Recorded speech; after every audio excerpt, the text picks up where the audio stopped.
mga ibang bayarin pa. So, paglipat mo sa bahay na lilipatan mo, kailangan mong i-secure yung electric at saka water supplier mo. So ako, hindi na ako nag-change ng electric at saka water supplier para less hassle na. So, inilipat lang sa pangalan namin. So, ano yun, tawag, email, yun ang sasabihin mo na kayo na ang bagong may-ari sa flat na ito.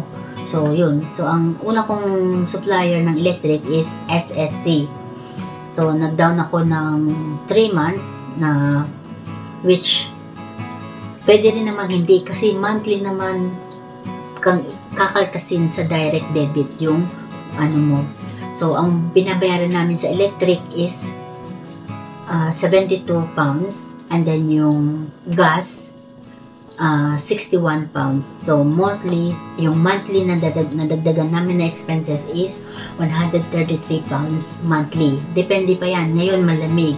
So, minsan, nagkukulang yun. Pero nagbigay ang government dito na tutulungan ka niya. So, inigyan ka ng i-divide nila yung 400 pounds something sa monthly na yun. So, malaking tulong na rin yung binigay ng government.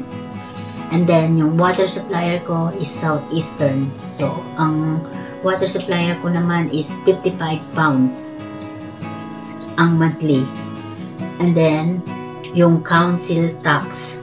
So, sa ibang vlog ko na sasabihin kung ano yung council tax na yan. Pero ang binabayaran namin dyan monthly is 120 pounds. So, yan yung mga nadagdag na expenses namin kumpara noon na umuupa ka lang.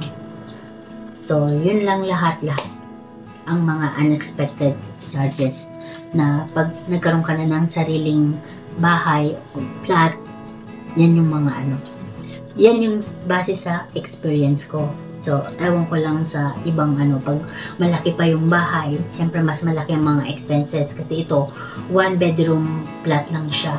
So, yung kwarto, talagang kwarto sa anak namin, tapos yung parang sala, siyang ginawa namin na kwarto. So, wala naman kami masyadong bisita. So, okay na rin yun, di ba? Kasi yung mamupahan ka ng same amount din na 2 bedroom, 3 bedroom na 1,500, 1,200 pounds. So, at least ito, sa'yo na, alam mo, wala ka ng agang-agang in near future na basta maging healthy ka lang at para makabayad tayo, di ba? At may trabaho pa rin dapat. So, yun lang. Thank you again. Hope na-inspire kayo sa vlog na ito, sa new content natin. So, thank you mga ka-chamagmate. Hanggang sa muli. Bye!